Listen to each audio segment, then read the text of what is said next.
Tonight, we zero in on a growing problem the State Department of Education is now trying to fix, and it's only gotten worse since the pandemic. Chronic absenteeism, kids missing too many school days too often. But I found part of the solution involves understanding the various reasons why kids aren't showing up in class and addressing those root issues. She's 14 going on 25, of course.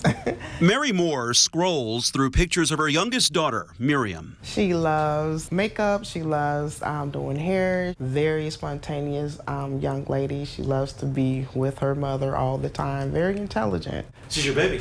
Yes. Also like best friends. Yes. Best friends working together through a problem that started about 2.5 years ago. Started getting sick every time she went to school, and she would have to come home. And things just got worse. Miriam was in pain and didn't know why. So she was at a point that she was probably going like once every other week. We decided to try virtual learning a couple years ago. Mary moved her daughter from one district to another that she felt had more resources in place to help students with health challenges. Even with the virtual school, she still missed a lot of schooling because she was in and out the hospitals. Mental and physical health struggles, as Miriam has grappled with, are just some of the many underlying causes keeping students from attending classes. So the Indiana Department of Education is focusing on identifying these wide-ranging variables and addressing them to improve student attendance and learning. About 1 in 5 children in our state are missing almost a month of school. Dr. Katie Jenner is the State Secretary of Education. Calculations from her department show Indiana's chronic absenteeism rate for the 2022-2023 school year was 19.3%, a significant increase since the end of the COVID-19 pandemic. The state defines chronically absent as missing 10% of days during a school year, or roughly 18 days or more. Numbers also show 1 out of 2 students at 84 schools in Indiana are chronically absent. What a solvable opportunity we have, right, to really work together, educators, parents and families, community leaders, to do everything we can to make sure students are at school and to make sure that we're understanding that root cause. This year, Dr. Jenner is not only prioritizing improving attendance rates, but also understanding why kids are missing school and removing those barriers.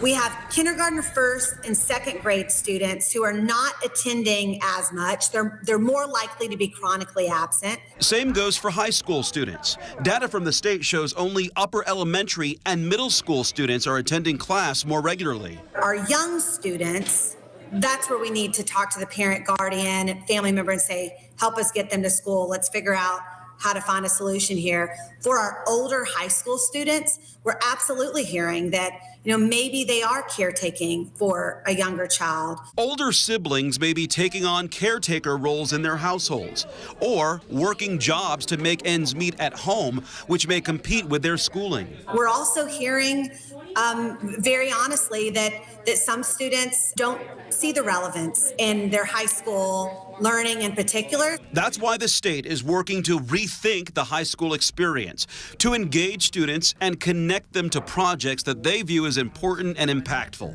Other reasons, students may have had learning issues or did not develop adequate reading skills at a younger age, according to Dr. Jenner. And so when they come to those upper level grades, they're embarrassed.